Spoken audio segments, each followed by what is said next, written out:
thank you everyone for coming. Just going to quickly explain what all of this is. So our Fireside Chat series are a series of online events hosted by Tripod. Tripod's an affordable co-working space in Brixton. And every month, one of our members will be talking to another local business about what life is like for small businesses in Lambeth. So particularly creative and digital, social organizations. We're going to be talking about loads of opportunities and challenges faced and new ideas for working better or differently and figuring out together how to square up to the future, especially considering the last year. So here with us today and kicking off the program, we've got Tripod tenants Graft and local business Muugen Studios. And they're all going to be discussing the ethical approach to starting and growing a business in South London. So Graft was founded by Shane and Rob 3 years ago. And they've built the business as a post-production studio, critical overflow in their words, and short format animation studio.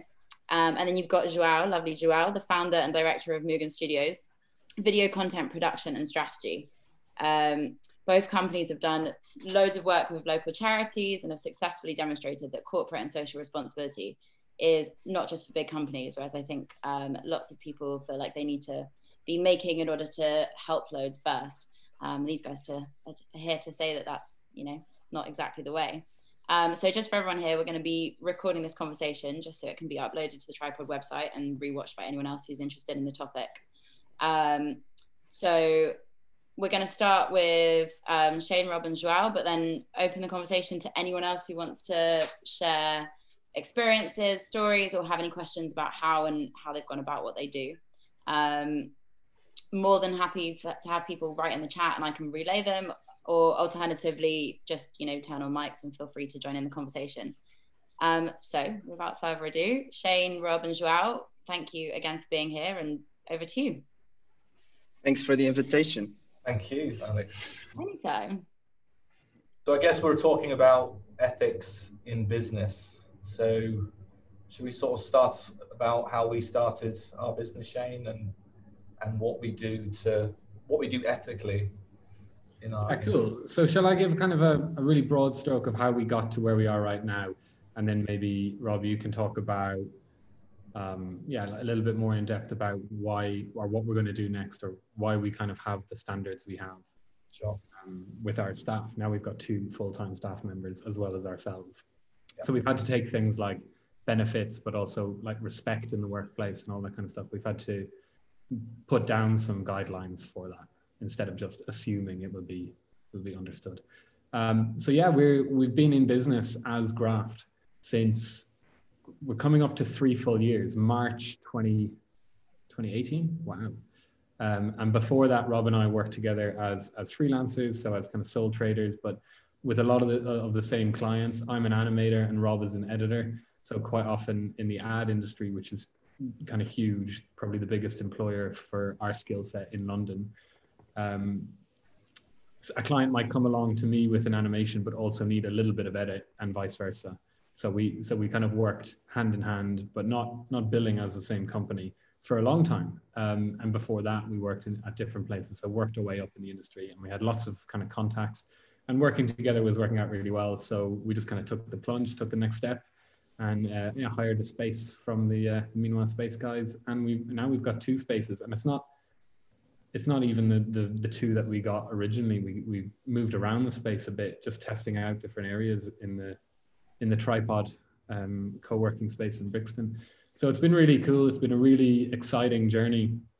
We've kind of found clients, lost clients. As Alex said, like 2020 was a real odd year, to put it lightly. Like it was a real weird one for our business. Everything kind of went quiet for well over a month or 2 months during the first lockdown. Everything pivoted to animation. We were quite lucky we had that service was an option for us, because no one could film anything, but an animator just needs their computer. So we did almost just animation for a couple of months, and then when people realized that it wasn't going away anytime soon, they found ways to film with like smaller crews and adhering to social distancing and safety measures. So filming started picking up again, and now it's back to about 50-50 for us. And we've picked up new clients in the meantime. So that was really good. we wanted to grow a little bit more this year, but again, like circumstances meant that we didn't. But we're super busy at the moment, and it means that we've now just had a new starter of another animator. So we're building up the team. But what we do mainly is all for the ad agency world. So all of our contacts are in the ad world, and all of the work kind of comes through when those guys wanted to come through. So it's just kind of a new job every day, and we've been like quite busy recently. So we've got 4 people on the team. Rob, do you maybe want to talk about, I don't know, maybe the benefits or that kind of thing? Yeah, well, I think, last year was a challenging one. And I think, the challenge that we face other than financial was mental health. I think, when you're working from home and you're isolated and you're not seeing your family and friends, it can get quite depressing. It's hard to get your motivation, your energy, as high as you want it, as you would be if you were working from the studio. So I think we put certain benefits in place just to make the staff and the employees, employers such as me and Jane, just say that we're working to high standards, but we're fit and healthy, and our mind is clear. And I think it's important for us, we take pride in our studio. So setting up the studio, especially when everyone comes back, it's very comfortable, it's very relaxing. And so I'm going to sort of read out a list of certain benefits and ethical practices that we do. So, we respect our staff, and we respect the clients and we're professional with them at all times. And we deliver our content to high standards, and we expect our staff to do the same. We have organized and precise workflows. We've got, a NAS server where we've got all our content stored, organized correctly. We use monday.com for scheduling and detailing projects, so staff can access and gain this information quickly. We're London living wage employers, which means that we pay a minimum of £10.75 an hour. So that's something that we do for all of our employers. And some of the benefits for mental health is Headspace. Last year, we got each of us and every part of our staff memberships to Headspace, so that they can use sort of meditation and use that throughout the year. We fill all of our offices with Sonos speakers, so that you can use the Spotify and you can play whatever playlists that you want. Sorry, fire back on. Yeah, it's important. Like if someone was, if you're working in an office all day long and someone's playing heavy metal music, it can get quite aggressive. Aggressive, exactly. So with the Sonos speakers, it allows employees, whoever, just to sort of play whatever music they want, which I think is very important. And we provide training and mental opportunities for our staff as well, so that they know that if there's certain things that they're feeling that they're weak in their skill set, then we give them opportunities to have training and mental opportunities for that as well. And we also provide sort of healthy snacks within the office, fruits and fruit juices and energy bars, just to keep the brain strong. And we also provide an annual allowance for sporting goods. So, it's quite expensive to pay for gym memberships, but at least we can contribute to sporting clothing or certain apps that they want to use. So yeah, physical and mental care is important to us at Graft. Yeah. Yeah, so I mean, just to kind of round that off, we're not a huge company, so we couldn't bargain with a gym, even if the gyms were open, to offer all of our staff, discount rates or anything like that. So we've kind of made the decision ourselves that every year, ever since we started having staff members, which is the last 2 years, at Christmas, just before the Christmas holiday in December, we sit down and we round table our benefits for the coming year with all the staff members. So we try and figure out what they want, and then we try and match it to what the budget is. So Yeah, the physical health thing this year, what we landed on for 2021 as a benefit was a certain amount of money that they could buy sporting goods or equipment or an app, a sporting app with, instead of gym membership. And the gyms aren't even open anyway, but I wouldn't go even if they were. So there you go. And already I think Rob has used it. You've got the Joe Wicks app for yourself. Is that right? Yeah, I'm Joe Wicks obsessed. So I bought the Joe Wicks app. So. Yeah, and the same goes for like mental health. We thought it was really important to do something there. And again, if we were rolling in money, which we're not, we'd get like therapist sessions or something where we pay for some option for people. But the compromise there was just a Headspace app for everybody on their phone, which is a kind of a good starting point. It's obviously not covering the whole thing, but it's a benefit we thought was important. And I don't know if Rob like made it really obvious what he was saying about the offices, but back when we were all at full capacity in the offices, we thought it was really important that it was a really comfortable space, and that includes full control over the sound from your own phone as well, and full control over the light. So that's like different colored lighting there in Rob's room, which you can control each individual light bulb with your phone. And it's just about like making sure that you feel at home in the space, because your working life is just your working day, like multiplied by your full. Yeah. So your day needs to feel right. And then if Yeah. you've got that, then you've got the best out of people. And it's up to them, you know, obviously if people don't like the vibe in the space, that's totally fine. And, you know, that's a pity, but we're just trying to make it the best it can be. It's like a home. You know, I think it's important to also say that, well, for me, that's one of the things I admired you guys is you and that was something that I sort of wanted to implement in my business when I started it, is that you inbuilt all of these Sorry, my dad's calling me. you inbuilt all of these well, things that you offer people and all of these possibilities into the ethos of the company itself. And I think, well, with me, which I've only incorporated not even 6 months ago. I was freelancing for 4 years, and now that I started thinking about like making a company where I can, you know, hire people and create an environment, that it was important to like whilst you bake the company itself, you try to think about these ethical problems and how you're going to do something better and different from the beginning. You know, I think it's yeah, like you were saying, it's not about like being big or small. It's about how you plan it and how. And I think it's a no-brainer, because I think if you got happy people working for you, the quality of the work is going to improve. Everybody's going to have a better time, and you'll do better work, and therefore you'll get more clients, and therefore you'll get more work, and you can grow the company better, you know. And I believe personally that it is it's not that difficult to make these things just a part of your day-to-day, you know. And those are the things that really matter in people's lives, I think.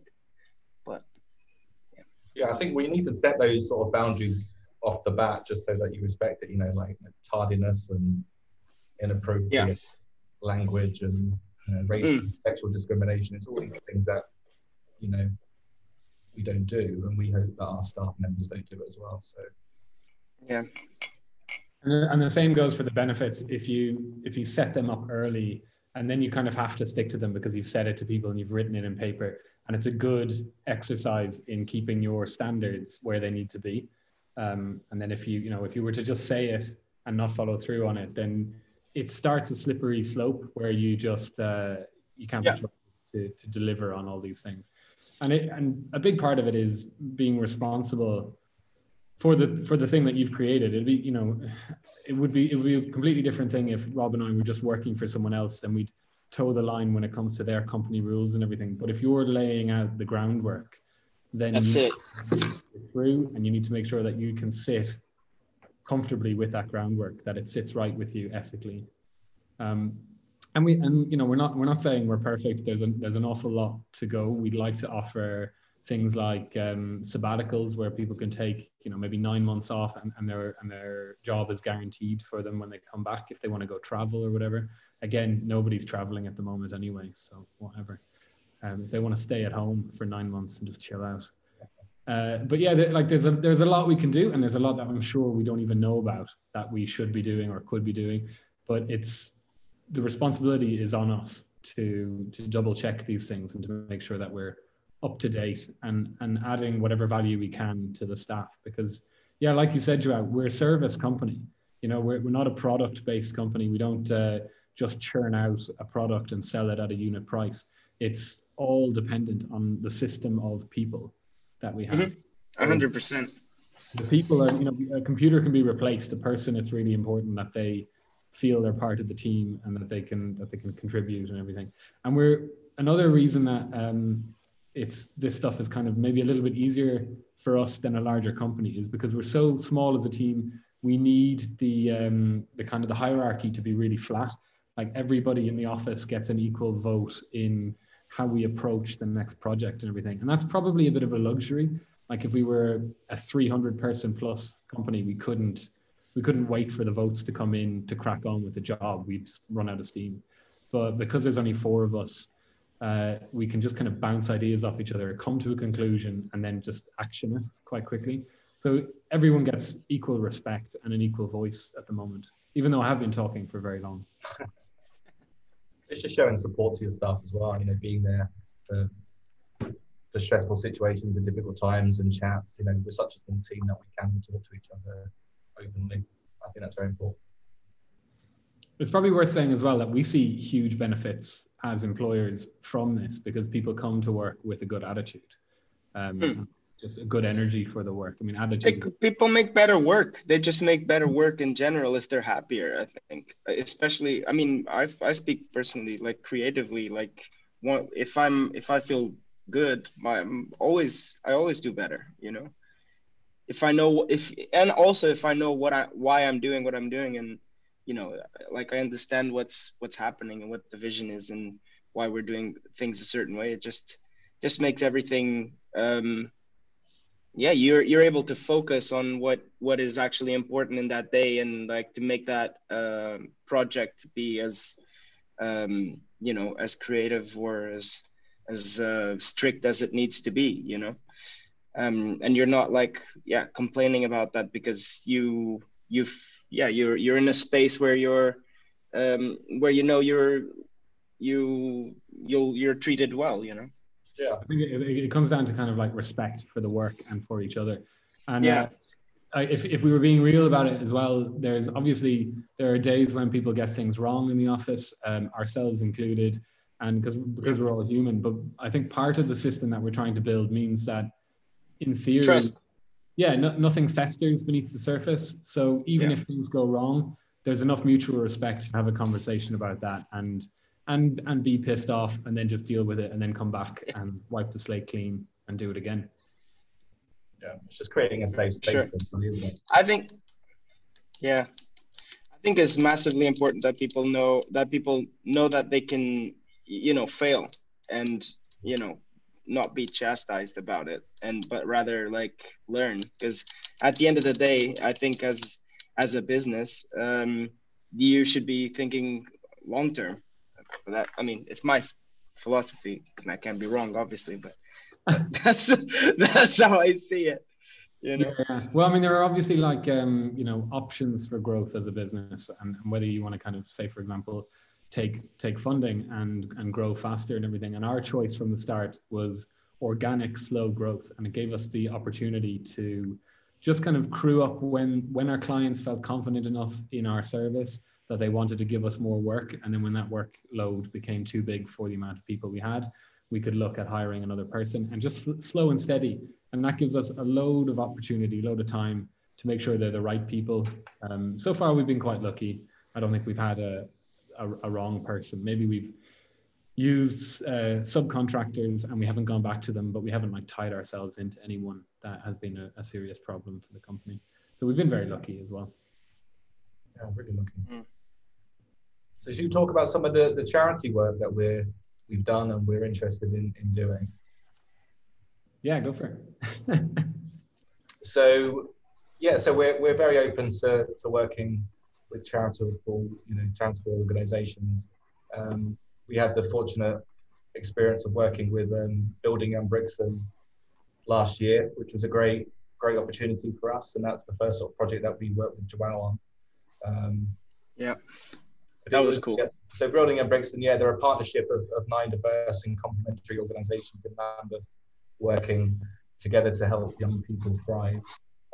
So as I said, it was based with 9 organisations, and we met them at a seminar, wasn't it, Shane? And I think what drew us into the project was that there was a horse riding academy in Brixton, and you know, I've lived in Brixton for 5 years, and I never knew that there was a horse riding club, you know, in the back ends of Brixton. So that is real. We have proof. Yeah. We filmed it. And I think from your point of view, Joe, like filming horse riding with like the city in the backdrop is just so. Yeah, it's pretty crazy. It's pretty crazy. It's definitely an unusual space and place, but it's awesome what they're doing with the kids, and it was a cool project, wasn't it? Yeah. So yeah, so our role was just to sort of show awareness for Building and Brixton. So we shot segments from each of their organisations and made a 10-minute video, which you can see on their website, Building in Brixton. So yeah, check it out. But I think it's important to, especially for charities who require funding, they don't have big budgets. So, but they've got really interesting stories to tell. And I think that's the key thing for us is to, we're storytellers at the end of the day, and to work with these charities, allows us to showcase our creativity and show awareness for them. So we also wanted to give back to the local area as well, which is why the BYB Building on Brixton was it's just a really good fit for the time. Yeah, no, we're really proud of it. And then do you want to talk about the poetry one that we've got, we're just early stages at? So yeah, we're in chats with some poets called Say It Back London, and we're keen to showcase a lot of their poet talent. So that's a pro bono project that we're keen to explore. I grew up loving music videos, and I love music, so it's a great project for us to get involved with. So they're Say It Back London. Their stuff is wicked, so it's just a case of now filming it and kind of showing it to the world. Yeah. And Joao is going to help us. I'll be helping you out with the filming, and I think this is interesting because even though I'm a very, very, very new business, I was freelancing for 4 years before that, and I always ended up just being pulled just to work with a couple of charities. I've worked with My Grateful, who have refugees go to people's houses and cook dishes from their own cultures, and people can just enjoy a bit of variety of cooking and learning how to cook different foods. I've worked with Turn, which is the entrepreneur refugee network, which is helping refugee entrepreneurs to start businesses here in the UK.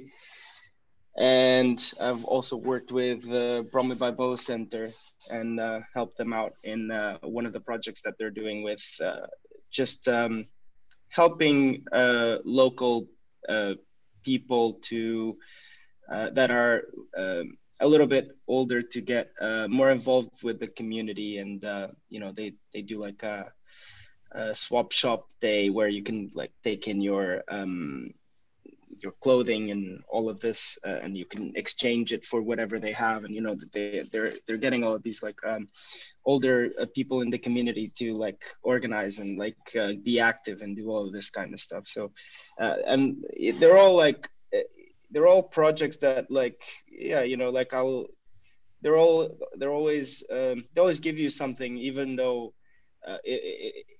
even though it isn't for money, or sometimes for little money, but like it's always interesting to like, well, to help people that you think are doing good, interesting, ethical work, you know.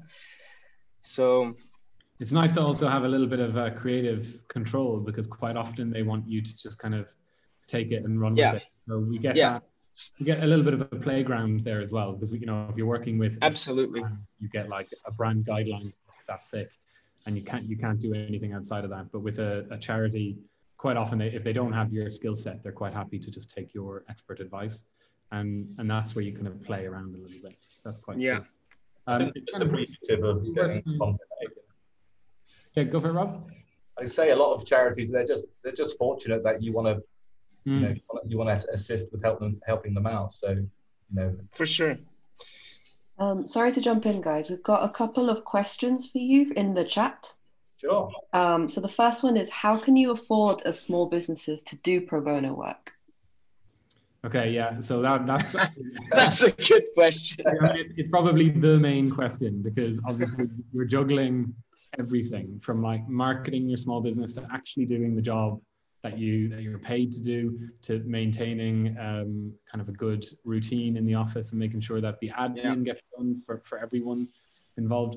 But I think there are kind of pledges out there. So we saw a small company that we work with called Growth Animals. They've actually pledged up to a thing called the 1% promise, and that's that 1% of your working days, which is only, I think, 3.6, isn't it, days a year, if it's 365 days in a year, are freebies. Now, we've done definitely more than that, because these projects just kind of run and run, sometimes like way past the point where they should. Yeah. But so yeah, probably a big part of our problem is it's all a bit scrappy. But I guess what we aim to do is to always have one client that's a pro bono freebie client in the charitable sector, or at the moment it's this poetry kind of cultural sector. And then as soon as that job wraps up, we're talking about the next one and we're getting into contact. And as soon as we find the right mix, we do that again. That's not to say that while we're doing all that stuff, the day job is ongoing. And it just, the way we do it at the moment is, if we find a client that wants to work with us and we want to work with them, then there's an understanding that it's around paid work. And we do have some downtime, but it might end up being, you know, a 2 or 3 day job might take the rest of the month, because we'll find a way to do it in and around paid work. And that's at the moment working for us. And we're making very sure at the start of a job with a pro bono client that everyone understands the limits of what they're about to get, you know, the deliverables. And we can always expand on that, but you can't at the start of a job, because quite often the money in a paid job is the decider for the amount of work you get. So if you take money off the table, it can be quite open-ended, and it's important to write down on paper, you know, we're going to make you one video and it's going to be about 5 minutes long or something like that. Yeah, you have to clarify the expectations, because, you know, it can become like very, very difficult to deal with all of that work if you're not well, for me, I think it's like it's being strategic about it, and like doing it if it feels right to do it. I think you just have to mix them both a little bit, you know, like I love doing pro bono work, but I also try to see how can I maybe learn something or do something different that I haven't learned before in, like, as a director, as a creative person. How can I use this project to showcase that, or to experiment something that maybe I couldn't experiment in a paid job, you know? But I think so. Yeah, it has to be strategic. You can't just do it. Well, you can do it willy-nilly, but like it might bite you in the back, you know. if you don't. Yeah. No, definitely, it can't be. Yeah. It can't be everything. Otherwise, yeah, your business will run out of steam. Of course. And we have a responsibility to our staff as well to make sure that they get paid, because if we decide on a pro bono job, it's not necessarily what they signed up to do. I mean, at the moment, our staff are totally on board, and it's, you know, everyone's on the same wavelength. But if you were to come along and say if you did charitable work outside of your job, you might not necessarily agree with your company spending all of their time doing free work inside, if your paycheck is on the line. So yeah. Make sure that, you know, that the ends are met first. But so it's a luxury actually for us to be allowed. Yeah. But you're right, it's a value share thing. If we can do a job that's exciting to us as well as being charitable, that's a win-win for everyone.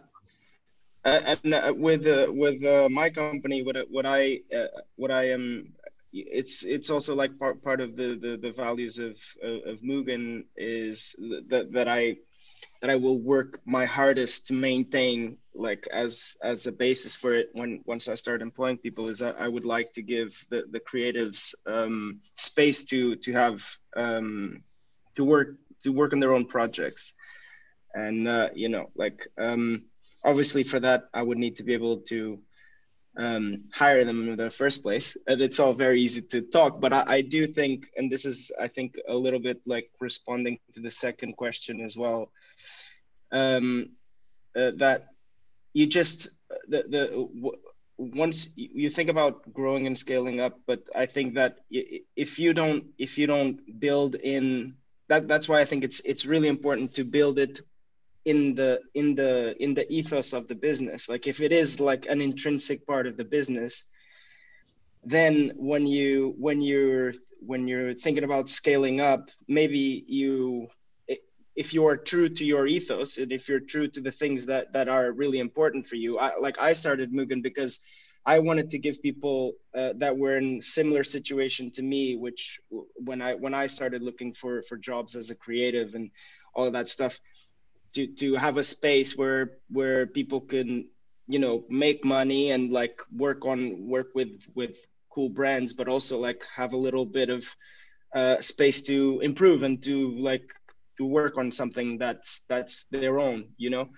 So for me, like, because this is such an intrinsic part of the business, that's how I would consider growing. Like if I'm growing and I'm not able to do this, then what's the point of me growing? Maybe I'm not growing the right way. Maybe there is like a point of view that I'm not being able to understand. So what is it? And then you work towards finding out what it is that you can do within your business to sort of like realign to your original vision, you know?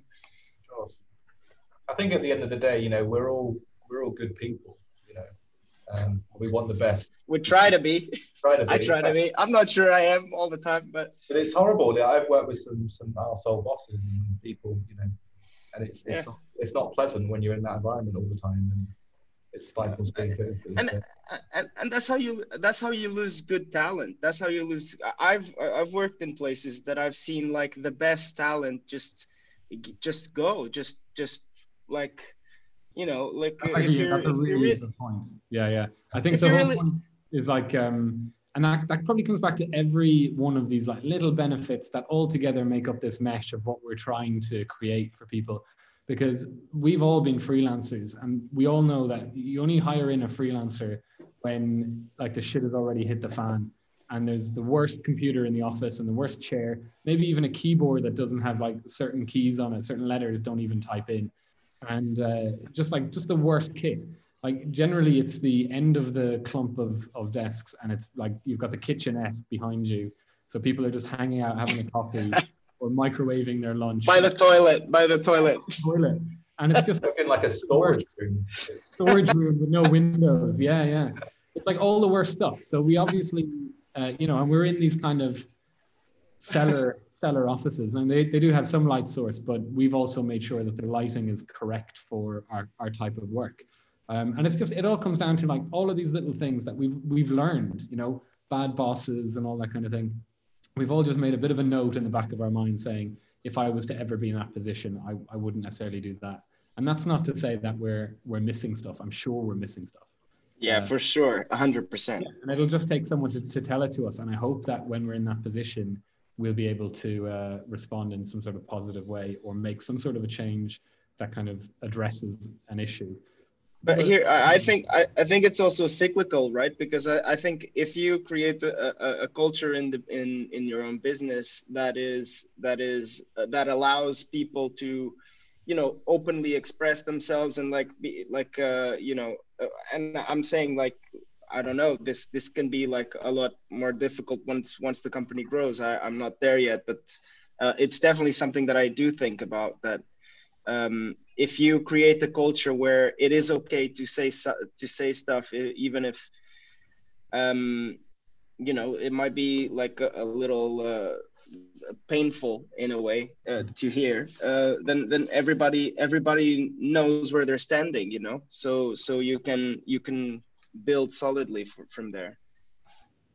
Yeah, and sorry, one last thing that we've learned, that I've learned personally from, you know, being in that position and thinking I don't want that as well. It comes back to what you're saying, Joao, about the opportunity to be creative. We all did, you know, film or animation because we held creativity in quite a high esteem in our, you know, career goals. And quite often, again, as a freelancer, you come in and they say, oh, we've already missed our deadline. So it's already like too late. We need this like yesterday. So you have to work your ass off, and it leaves no room at all for creative thought. So what we try and do, and you've done really well in your company so far, is give yourself appropriate breathing room to kind of think about and to sit on a project for a little bit and then come back to it, and not necessarily charge the client for that breathing room, but just say to them, you'll get a better end product if you can give me another couple of days. Like, you know, there's the paid work, but like that couple of days won't be paid. It's just giving it all a little bit breathing room and a little bit of testing. And coming up with something new. Otherwise, you end up getting caught in this cycle of needing the same thing over and over again, and you can't do anything creative with it. So you end up really stale products. Now, I don't know how you guys feel, but I feel that if I don't have that breathing space, like I can't I can't, my creative thinking doesn't really, like, somehow it always lacks a little bit, you know. Just it's not as developed, you know, as if maybe I didn't even think about it for 2 days and I just sleep about it, you know. It changes everything. And it's helpful having a good producer as well who can schedule all these projects. And assign it to you when otherwise you just get overwhelmed by. Oh yeah! Shout out to Coralie, the best hire we've made so far. Shout out to Coralie indeed. He's smashing it. It's great. It's like you wouldn't believe how helpful it is to have a barrier between answering emails and getting on with the work. You know, it's a totally different headspace. So you've got to kind of take a run up to answering the emails when it's client facing. So if you can just stick with the work and you can trust that someone who understands what you're trying to deliver is answering the emails and is kind of replying to important things, it's brilliant. It makes the whole system work quite a bit more. Yeah, it's tricky because when you start a business and you've got a limited staff, you know, you're doing all of the roles. All of it. Yeah. Accountant, your HR, you know, the producer, the animator, the editor, the everything. So yeah, half of your job is chasing invoices. Yeah. The accountant, you know, like the Jesus. In Rob's case, the interior designer. Yeah. Yeah, we should all be an interior designer for our business. Oh, it's great to have an interior designer business partner. But I think it probably, like, the main thing to pull from, like, the 2 questions that are in the chat and also kind of what we've spoken about so far is, you know, part of the questions or the kind of theme is how can you afford to be ethical? And it's probably difficult. It's probably it's easier to be ethical than not ethical in the long run, because, you know, it's how can you afford not to be is really the question, because you've got to lay all these things out and you've got to adhere. Absolutely. And if you don't, you're gonna leave yourself wide open to just, you know, a negative, toxic workspace or even just like lawsuits and things like that, obviously. But it's not who we are as people. So like Rob said, we're good people. I don't know if I'd go that far, but we know good when we see it. We know bad when we see it, I guess, or we try to. Yeah, we try to. It's really inspiring to hear you guys kind of say. I've never heard anyone express that. Perhaps in places where you're doing it, out of the goodness of your own kind of heart and creativity, that you have more room for creativity, because that sounds like a massive incentive to work with like smaller businesses and charities and stuff like that. So if you were to maybe just kind of draw things to a close, if you were to give any advice to smaller businesses going forward, let's say a point from each, what would they be? In regards to ethics? Ethics, working with charities, anything that you've learned so far? Well, for me I think if your heart of heart tells you it's the right thing to do it. You're not going to regret it, and you're going to learn something. Even if you even if you go headfirst into a wall, you're going to learn something. So I think just embrace the fear. It's scary setting up a business, and it's hard work, and there's so many times where fear and anxiety prevent you from pushing it forward. But I think just push through the fear, because it's so gratifying having a business and having staff and creating great work. So yeah, and you learn the most from that fear. If everything was easy, everyone would do it. So I say, follow your fears. For me, I think the obvious one is when you start out in this career, like in whether it's edit or filmmaking or animation, you'll get a lot of people asking you to do free work, and the trick there is to make sure that there is some sort of repayment, even if it's not money, and that's what we look for in a charity thing, like whether it gives us the opportunity to do something creative. Or whether their values align with our own, and even if the project isn't particularly creative, it just feels right for us. That's fine too. But obviously, we all need money to live. So it is a luxury that we're allowed pick and choose some other jobs outside of that. But I would always say just never work for free, but be aware that sometimes working for no money isn't the same thing. It's a skill share, value share. Well, thank you so much, guys. That's super interesting. Does anyone else have any? I think we're just about running out of time, but does anyone else have any final questions they'd like to ask? Or you talking to us or to whoever's listening, or? If not, that's totally fine. But if people want to follow you guys and all your future charity or business endeavors, where can everyone find you? You can find us on graft.film on Instagram, and you can find us on wearegraft.com as well. Your website is actually particularly awesome. I've really enjoyed looking at it. I would highly recommend a visit to anyone just to check it out, even just for that factor. And for Muugen Studios, we have Muugenstudios.com with 2 U's, which is a website, and you can find us on Instagram at Muugen.studios with 2 U's again. Well, thank you so much, guys.